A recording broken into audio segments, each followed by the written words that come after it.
اعوذ باللہ من الشیطان الرجیم بسم اللہ الرحمن الرحیم الصلاة والسلام علی سید الانبیاء والمرسلین اما بعد فاعوذ باللہ من الشیطان الرجیم بسم اللہ الرحمن الرحیم ان اللہ وملائکتہ یصلون علی النبی یا ایہا الذین آمنوا صلوا علیہ وسلموا تسلیما الصلاة والسلام علیک یا رسول اللہ وعلی آلک واصحابک یا حبیب اللہ الصلاة والسلام علیک یا سیدی یا نبی اللہ وعلی آلک واصحابک یا سیدی یا نور اللہ۔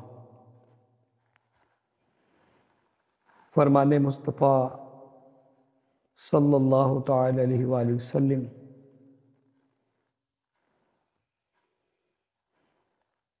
کہ جو کوئی مجھ پر ایک مرتبہ درود پاک پڑھتا ہے تو اللہ عز و جل اس پر 10 رحمتوں کا نزول فرماتا ہے،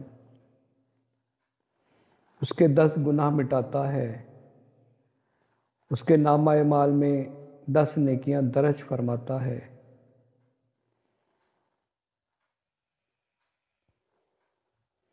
پیارے آقا مدینے والے مصطفیٰ پر ایک مرتبہ درود پڑھنے سے 10 نیکیاں، 10 رحمتیں اور 10 گناہ معاف کیے جاتے ہیں۔ تو اپنے آقا مدینے والے مصطفیٰ صلی اللہ تعالی علیہ وآلہ وسلم پر ہمیشہ درود و پاک پڑھتے رہیے اور اپنی آخرت کے لیے سامان کرتے رہیے۔ صلو علی الحبیب صلی اللہ تعالی علی محمد صلی اللہ علیہ وآلہ وسلم۔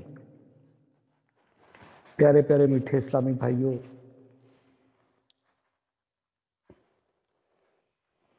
آج کا بیان انشاءاللہ عز و جل اللہ عز و جل کے نعمتوں پر اس کا شکر بجا لانے کے لیے ہر انسان کو شکر ادا کرنے والا دل اور شکر ادا کرنے والی زبان میسر آنی چاہیے۔ انشاءاللہ تعالی آج کا بیان اللہ عز و جل کا شکر ادا کرنا ہر ایک پر واجب ہے کہ جس اللہ عز و جل نے بے شمار نعمتوں سے نوازا، بے شمار انعامات سے نوازا، اس اللہ کا شکر ادا کیسے کیا جائے اور اس کا شکر ادا کرنا کیوں لازمی ہے۔ تو آئیے اللہ عز و جل سے دعا ہے کہ اللہ تعالیٰ مجھے حق اور سچ بیان کرنے کی توفیق عطا فرمائے۔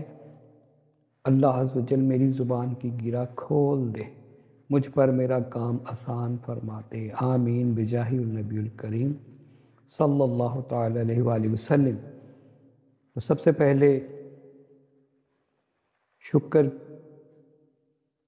کی تعریف، شکر کی حقیقت، نعمت کا تصور اور اس کا اظہار ہے، جبکہ ناشکری نعمت کو بھول جانا اور اس کو چھپانا ہے۔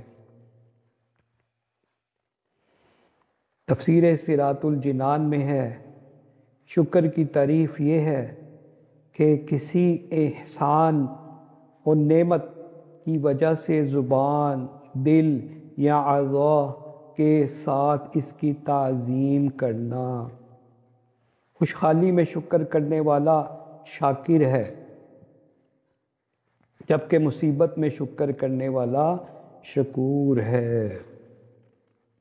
عطا یعنی دینے پر شکر کرنے والا شاکر ہے، جبکہ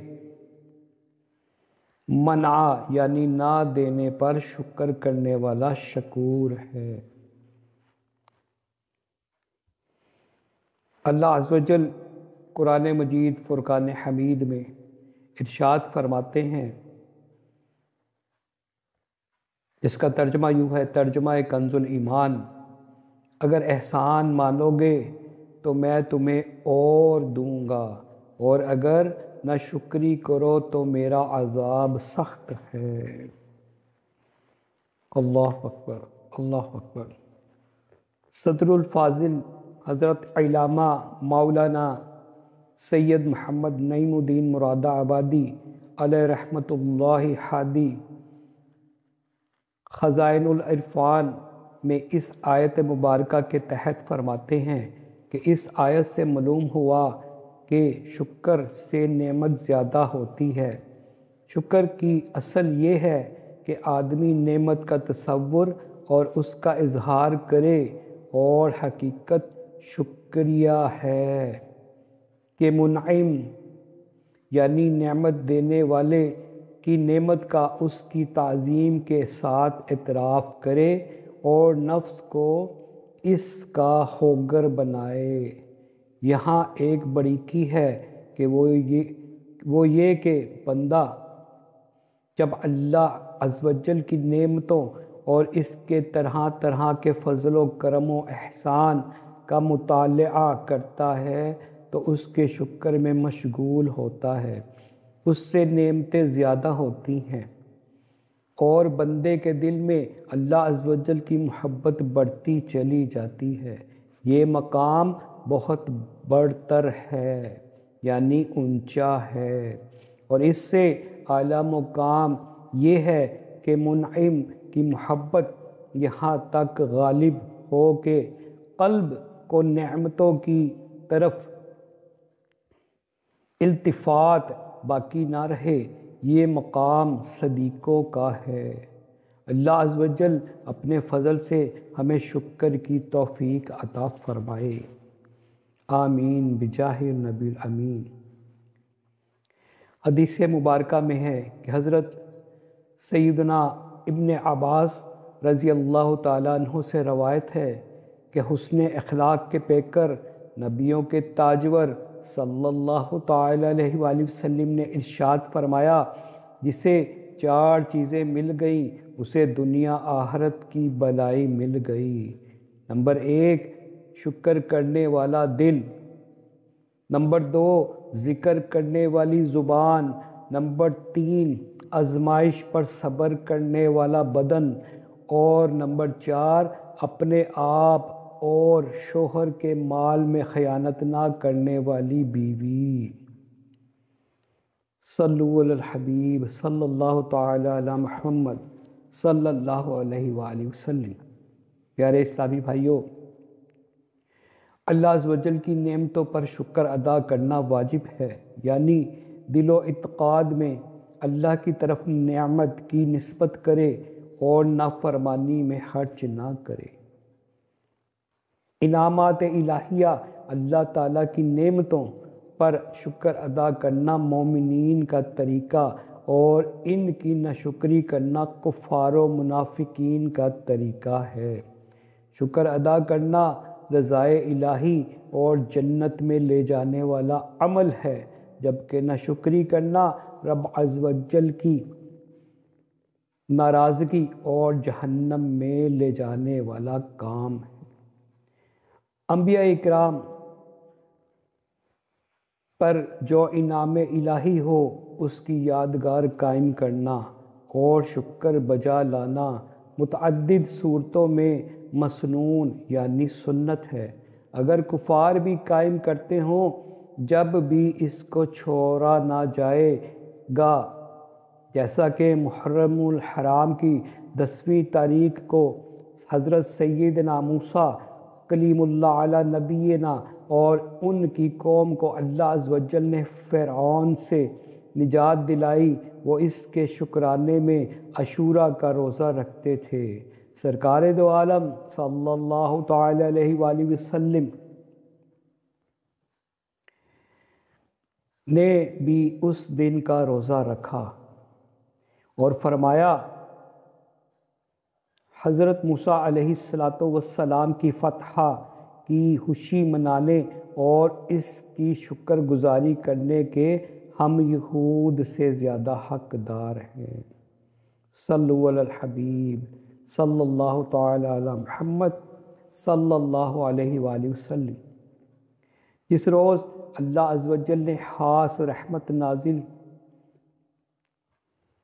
ہو اس دن کو عید بنانا اور خوشیاں منانا، عبادتیں کرنا، شکر الہی بجا لانا طریقہ صالحین ہے۔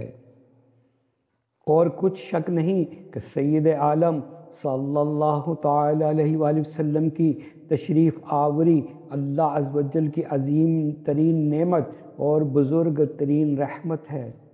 اس لیے حضور پرنور صلی اللہ تعالی علیہ وآلہ وسلم کی ولادت مبارکہ کے دن عید منانا اور میلاد شریف پڑھ کر شکر الہی بجا لانا اور اظہار فرح اور سرور خوشی کرنا مستحسن، اچھا و محمود، قابل تعریف اور اللہ کے مقبول بندوں کا طریقہ ہے۔ حضرت سیدنا امام اوزاعی رحمۃ اللہ تعالی علیہ فرماتے ہیں، مجھے ایک بزرگ نے یہ واقعہ سنایا کہ میں اولیاء اکرام رحمۃ اللہ تعالی علیہ کی تلاش میں ہر وقت سرگردہ رہتا اور ان کی قیام گاہوں کو ڈھونڈنے کے لیے صحراؤں، پہاڑوں اور جنگلوں میں پھرتا تاکہ ان کی صحبت سے فیض یاب ہو سکوں۔ ایک مرتبہ اسی مقصد کے لیے مصر کی طرف روانہ ہوا۔ جب میں مصر کے قریب پہنچا تو ویران سی جگہ میں ایک خیمہ دیکھا جس میں ایک ایسا شخص موجود تھا جس کے ہاتھ، پاؤں اور آنکھیں جذام کی بیماری سے ضائع ہو چکی تھیں، لیکن اس حالت میں بھی وہ مرد عظیم ان الفاظ کے ساتھ اپنے رب العزت کی حمد و ثنا و شکر ادا کر رہا تھا۔ اے میرے پروردگار عز و جل، میں تیری وہ حمد کرتا ہوں جو تیری تمام مخلوق کی حمد کے برابر ہو۔ اے میرے پروردگار عز و جل، بے شک تو تمام مخلوق کا خالق ہے اور تو سب پر فضیلت رکھتا ہے۔ میں اس انعام پر تیری حمد کرتا ہوں کہ تو نے مجھے اپنی مخلوق میں کئی لوگوں سے افضل بنایا۔ وہ بزرگ رحمۃ اللہ تعالی علیہ فرماتے ہیں کہ جب میں نے اس شخص کی یہ حالت دیکھی تو میں نے کہا، خدا عز و جل کی قسم، میں اس شخص سے یہ ضرور پوچھوں گا کہ کیا حمد کے یہ پاکیزہ کلمات تمہیں سکھائے گئے ہیں یا تمہیں الہام ہوئے ہیں؟ چنانچہ اسی ارادے سے میں اس کے پاس گیا اور اسے سلام کیا۔ اس نے میرے سلام کا جواب دیا۔ میں نے کہا، اے مرد صالحہ، میں تم سے ایک چیز کے متعلق سوال کرتا ہوں، کیا تم مجھے جواب دو گے؟ وہ کہنے لگے، اگر مجھے معلوم ہوا تو انشاءاللہ عز و جل ضرور جواب دوں گا۔ میں نے کہا، وہ کون سی نعمت ہے جس پر تم اللہ عز و جل کی حمد کر رہے ہو، اور وہ کون سی فضیلت ہے جس پر تم شکر ادا کر رہے ہو، حالانکہ تمہارے ہاتھ، پاؤں اور آنکھیں وغیرہ سب ضائع ہو چکی ہیں، پھر بھی تم کس نعمت پر حمد بجا لا رہے ہو؟ وہ شخص کہنے لگا، کیا تو دیکھتا نہیں کہ میرے رب عز و جل نے میرے ساتھ کیا معاملہ فرمایا؟ میں نے کہا، کیوں نہیں، میں سب دیکھ چکا ہوں۔ پھر وہ کہنے لگا، دیکھو، اگر اللہ عز و جل چاہتا تو مجھ پر آسمان سے آگ برسا دیتا جو مجھے جلا کر راکھ کر بنا دیتی۔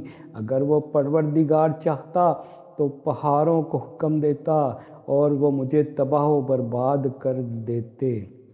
اگر اللہ چاہتا تو سمندر کو حکم فرماتا جو مجھے غرق کر دیتا، یا پھر زمین کو حکم فرماتا تو وہ مجھے اپنے اندر دنسا دیتی۔ لیکن دیکھو اللہ عز و جل نے مجھے ان تمام مصیبتوں سے محفوظ رکھا، پھر میں اپنے رب عز و جل کا شکر کیوں نہ ادا کروں، اس کی حمد کیوں نہ کروں، اور اس پاک پروردگار عز و جل سے محبت کیوں نہ کروں۔ پھر مجھ سے کہنے لگا مجھے تم سے ایک کام ہے، اگر کر دو گے تو تمہارا احسان ہوگا۔ چنانچہ وہ کہنے لگا میرا ایک بیٹا ہے جو نماز کے اوقات میں آتا ہے اور میری ضروریات پوری کرتا ہے، اور اسی طرح افطاری کے وقت بھی آتا ہے، لیکن کل سے وہ میرے پاس نہیں آیا۔ اگر تم اس کے بارے میں معلومات فراہم کر دو تو تمہارا احسان ہوگا۔ میں نے کہا میں تمہارے بیٹے کو ضرور تلاش کروں گا، اور پھر میں یہ سوچتے ہوئے وہاں سے چل پڑا کہ اگر میں اس مرد صالحہ کی ضرورت پوری کر دوں تو شاید اسی نیکی کی وجہ سے میری مغفرت ہو جائے۔ چنانچہ میں اس کے بیٹے کی تلاش میں ایک طرف چل دیا۔ چلتے چلتے جب ریت کے دو ٹیلوں کے درمیان پہنچا تو وہاں کا منظر دیکھ کر میں ٹھٹک کر رک گیا۔ میں نے دیکھا کہ ایک درندہ ایک لڑکے کو چیر پھاڑ کر اس کا گوشت کھا رہا ہے۔ میں سمجھ گیا کہ یہ اسی شخص کا بیٹا ہے۔ مجھے اس کی موت پر بہت افسوس ہوا، اور میں نے اِنَّ لِلَّهِ وَإِنَّ عَلَيْهِ رَاجِعُونَ کہا اور واپس اسی شخص کے خیمے کی طرف چل پڑا۔ میں یہ سوچ رہا تھا کہ اگر میں نے اس پریشان حال شخص کو اس کے بیٹے کی موت کی خبر فوراً ہی سنا دی تو وہ یہ خبر سن کر کہیں مر ہی نہ جائے۔ آخر کس طرح سے اسے یہ غمناک خبر سناؤں کہ اسے صبر نصیب ہو جائے۔ چنانچہ میں اس شخص کے پاس پہنچا، اسے سلام کیا، اس نے سلام کا جواب دیا۔ پھر میں نے اس سے پوچھا میں تم سے ایک سوال کرنا چاہتا ہوں، کیا تم جواب دو گے؟ یہ سن کر وہ کہنے لگا کہ اگر مجھے معلوم ہوا تو انشاءاللہ عز و جل ضرور جواب دوں گا۔ میں نے کہا تم یہ بتاؤ کہ اللہ عز و جل کے ہاں حضرت سیدنا ایوب علی نبینا وعلیہ الصلاۃ والسلام کا مقام و مرتبہ زیادہ ہے یا آپ کا؟ یہ سن کر وہ کہنے لگا یقیناً حضرت سیدنا ایوب علی نبینا علیہ الصلاۃ والسلام کا مرتبہ و مقام ہی زیادہ ہے۔ پھر میں نے کہا جب آپ علیہ الصلاۃ والسلام کو مصیبتیں پہنچیں تو آپ علیہ الصلاۃ والسلام نے ان بڑی بڑی مصیبتوں پر صبر کیا یا نہیں؟ وہ کہنے لگا حضرت سیدنا ایوب علی نبینا وعلیہ الصلاۃ والسلام نے کما حق مصیبتوں پر صبر کیا۔ پھر میں نے کہا ان کو تو اس قدر بیماری اور مصیبتیں پہنچی کہ جو لوگ ان سے بہت زیادہ محبت کیا کرتے تھے انہوں نے بھی آپ علیہ الصلاۃ والسلام سے دوری اختیار کر لی۔ کیا آپ علیہ الصلاۃ والسلام نے ایسی حالت میں صبر سے کام لیا یا نہیں؟ وہ شخص کہنے لگا آپ علیہ الصلاۃ والسلام نے ایسی حالت میں بھی صبر و شکر سے کام لیا اور صبر و شکر کا حق ادا کیا۔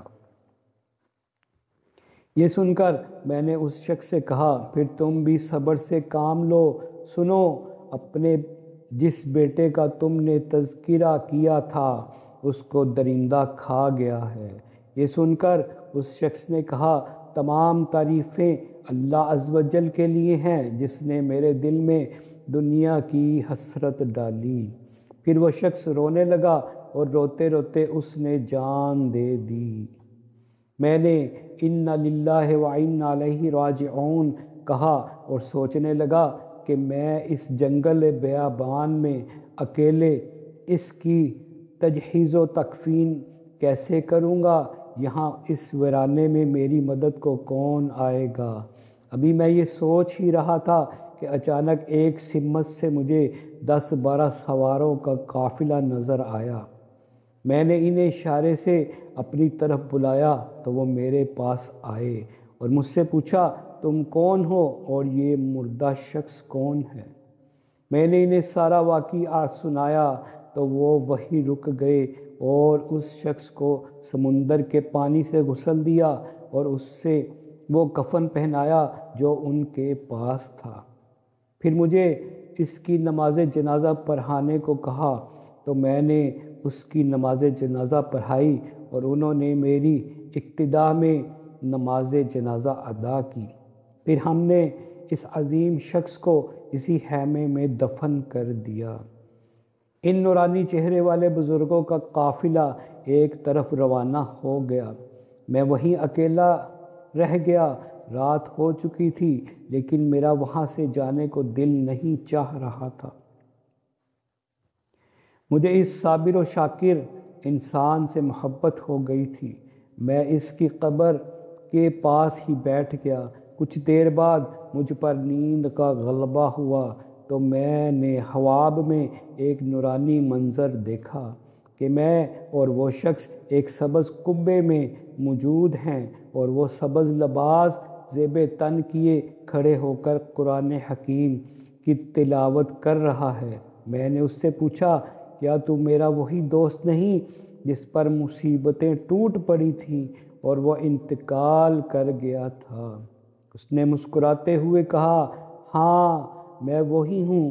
پھر میں نے پوچھا، تمہیں یہ عظیم الشان مرتبہ کیسے ملا اور تمہارے ساتھ کیا معاملہ پیش آیا؟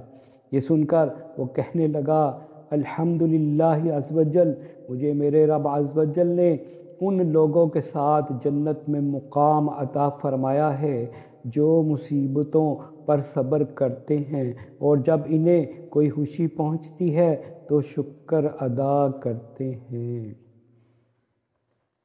اللہ اکبر۔ اللہ عز وجل کی ان پر رحمت ہو اور ان کے صدقے ہماری بھی مغفرت ہو۔ صلو علی الحبیب صلی اللہ تعالی علی محمد صلی اللہ علیہ وآلہ وسلم۔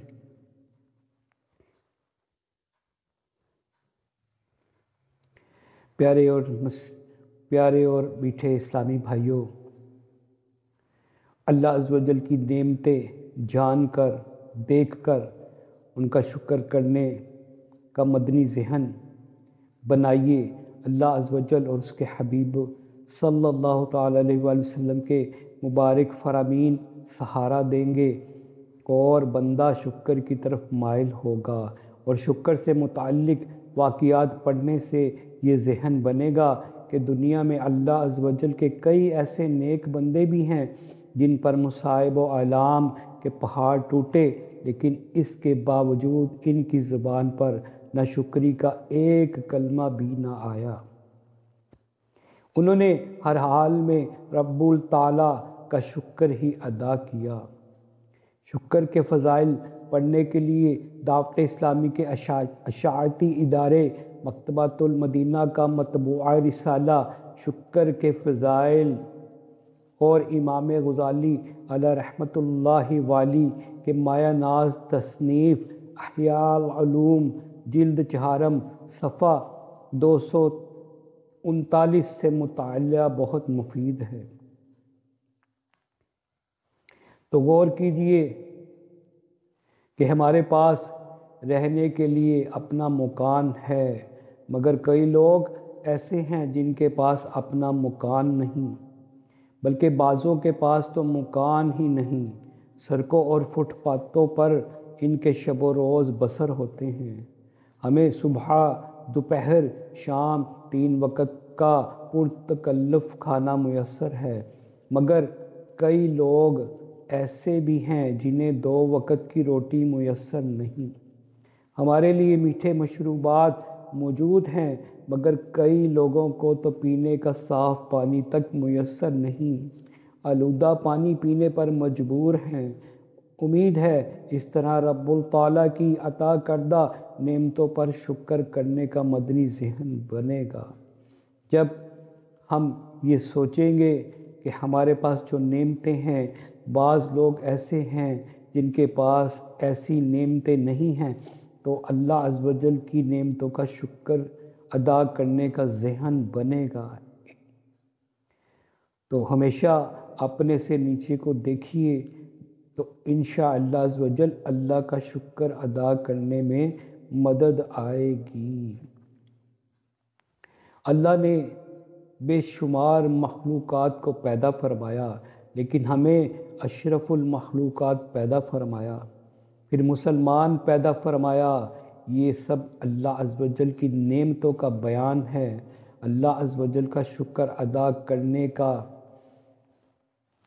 ذہن ہے۔ اللہ عز و جل کی نعمتوں پر شکر ادا کرنے کے لیے ذرا سوچئے کہ اللہ عز و جل نے ہمیں اشرف المخلوقات پیدا فرمایا، پھر مسلمان پیدا فرمایا، نبی آخر الزماں صلی اللہ تعالیٰ علیہ وآلہ وسلم کی امت میں پیدا فرمایا، ہوا کی نعمت عطا فرمائی، پانی کی نعمت عطا فرمائی، دھوپ کی نعمت عطا فرمائی۔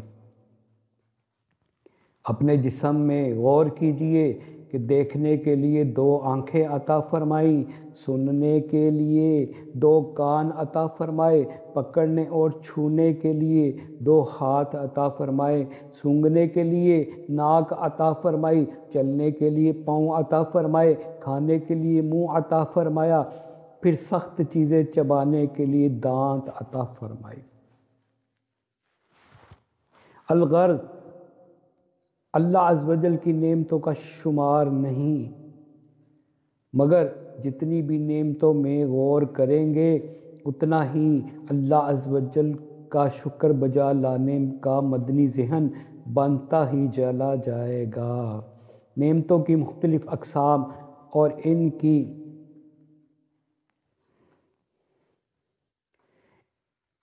ان کو استعمال کرنے نہ کرنے، دیکھنے بھالنے میں جو آپ کو نظر آتا ہے، یہ سب اللہ عز و جل کی نعمتیں ہی تو ہیں۔ اللہ عز و جل کی بے شمار نعمتیں ایسی ہیں جن کو ہم نے شاید کبھی دیکھا بھی نہ ہو،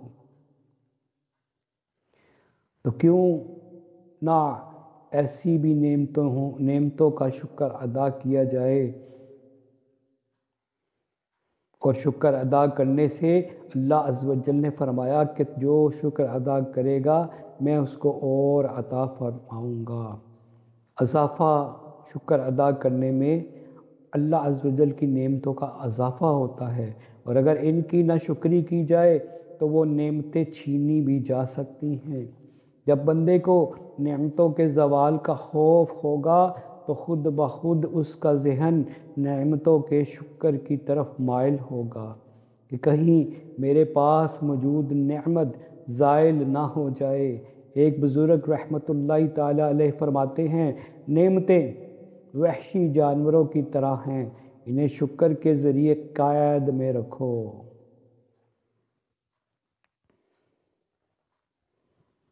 شکر گزاروں کی صحبت اختیار کیجئے کہ صحبت اثر رکھتی ہے۔ جو بندہ جیسی صحبت اختیار کرتا ہے وہ ویسا ہی بن جاتا ہے۔ ناشکروں کی صحبت اختیار کریں گے تو ناشکری کی عادت پڑ جائے گی، اور اللہ عز و جل کے شکر گزار بندوں کی صحبت اختیار کریں گے تو شکر ادا کرنے والے بن جائیں گے۔ دل کے ساتھ اس طرح کے بھلائی کا ارادہ کیجئے کہ زبان کے ساتھ اس طرح کے شکر کا اظہار کرتے ہوئے اللہ عز و جل کی حمد کیجئے، اور اعضاء کے ساتھ اس طرح کہ اس نعمت کو اللہ کی اطاعت و فرما برداری کے لیے استعمال میں لائیے، اور اس کی نافرمانی والے کاموں میں اس سے مدد نہ لیجئے۔ آنکھوں کے شکر میں سے یہ ہے کہ مسلمان کا جو بھی عیب دیکھیں اسے چھپائیں، کانوں کا شکر یہ ہے کہ کسی کا عیب سن لیں تو اسے چھپائیں، اپنی زبان کو بھی ہر وقت شکر الہی سے تر رکھیں۔ اعضاء کے شکر میں صرف مثالیں ذکر کی گئی ہیں، ورنہ شکر کی متعدد صورتیں ہو سکتی ہیں۔ مصیبتوں پر شکر ادا کیجئے کہ بندہ جب مصیبتوں میں شکر کی عادت بنا لے گا تو خود بخود نعمتوں پر بھی شکر بجا لائے گا۔ مصیبتوں پر شکر کے امام غزالی رحمۃ اللہ تعالیٰ علیہ نے 5 پہلو بیان فرمائے ہیں کہ ہر مصیبت اور بیماری کے بارے میں یہ تصور کرے کہ اس سے بھی بڑھ کر بیماری اور مصیبت موجود ہے۔ اگر اللہ عز و جل اس میں اضافہ فرما دے تو کیا میں روک سکتا ہوں؟ کیا اسے دور کر سکتا ہوں؟ ہرگز نہیں، ہرگز نہیں میرے پیارے اسلامی بھائیوں۔ بس اللہ عز و جل کا شکر ہے کہ اس نے بڑی مصیبت و بیماری نہیں بھیجی۔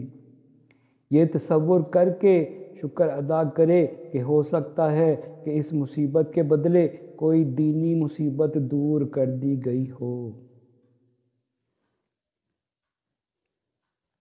ایک شخص نے سیدنا سہل بن عبداللہ تستری علیہ رحمۃ القوی سے کہا، چور میرے گھر میں داخل ہوا اور سامان لے کر چلا گیا۔ تو آپ نے فرمایا، اللہ کا شکر ادا کر، اگر شیطان تمہارے دل میں داخل ہو جاتا اور ایمان لوٹ لیتا تو تم کیا کر سکتے تھے؟ اللہ اکبر، اللہ اکبر۔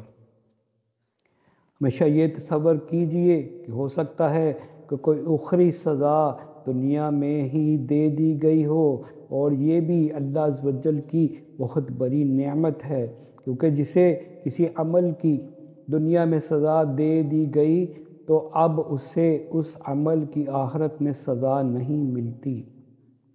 فرمان مصطفیٰ صلی اللہ تعالیٰ علیہ وآلہ وسلم ہے، بندہ اگر کوئی گناہ کرے پھر اسے دنیا میں کوئی تکلیف یا مصیبت پہنچ جائے تو اللہ عز و جل اسے دوبارہ سزا نہیں دے گا۔ یہ مصیبت و تکلیف تو بندے کے لیے لوح محفوظ میں لکھی ہوئی تھی، جو لازماً اس کو پہنچنی تھی۔ جب دنیا میں پہنچ چکی اور اس کے بعض یا کل سے فراغت اور راحت حاصل کر لی تو یہ بھی اس کے حق میں نعمت ہے، لہٰذا اس پر بھی شکر ادا کرے۔ جس طرح دوا مریض کے لیے ناپسندیدہ ہوتی ہے مگر اس کے حق میں مفید ہوتی ہے، اسی طرح مومن کو پہنچنے والی تکلیف بھی ناپسندیدہ ہوتی ہے لیکن اس کے حق میں بہتر ہوتی ہے، لہٰذا اس پر شکر ادا کرے۔ مخلق یعنی ہلاک کرنے والے گناہوں کی بنیاد دنیا کی محبت ہے، اور دنیا سے دل کا اچاٹ ہو جانا اخروی نجات کا باعث ہے، یعنی دنیا کو دل سے نکال دینا آخرت کے لیے نجات کا باعث ہے۔ تکلیفوں مصیبتوں کی وجہ سے بندے کا دل دنیا سے اچاٹ ہو جاتا ہے، یعنی تکلیف کی وجہ سے، مصیبتوں کی وجہ سے انسان اپنی زندگی سے اس دنیا سے تنگ آ جاتا ہے، تو یہ بذات خود ایک نعمت ہے، لہٰذا اس پر شکر ادا کرنا چاہیے، نہ کہ ایسا تنگ ہو کہ اللہ عز و جل کی ناشکری میں مبتلا ہو۔ جب اللہ عز و جل کسی مصیبت کو کسی کے اوپر مسلط کرتا ہے تو وہ یقیناً اسی کے گناہوں کا باعث ہوتی ہے، تو اپنے گناہوں سے توبہ کرنے میں سب سے پہل کیجئے تاکہ کوئی بھی مصیبت ہمارے گناہوں کے باعث ہماری زندگی میں شامل نہ ہو پائے، تو اللہ عز و جل سے اپنے گناہوں سے معافی مانگنے میں سب سے پہل کیجئے،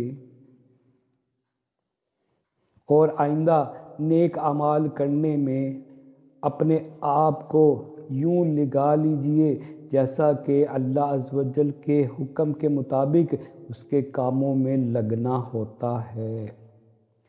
تو اللہ عز و جل سے دعا ہے کہ اللہ عز و جل ہمیں ہر حال میں اپنا شکر بجا لانے کی توفیق عطا فرمائے۔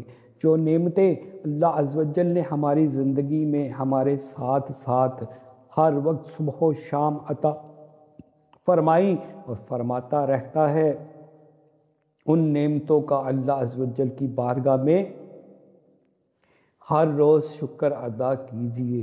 ہو سکے تو اللہ عز و جل کی ہر نعمت جب بھی نظر آئے دن میں کافی مرتبہ اس کا شکر ضرور ادا کیجئے کہ اللہ عز و جل کا وعدہ ہے کہ جو شکر ادا کرتا ہے میں اس کو اور عطا فرماتا ہوں، اور اللہ کے وعدے سچے وعدے ہیں، اللہ اپنے وعدوں سے پھرتا نہیں۔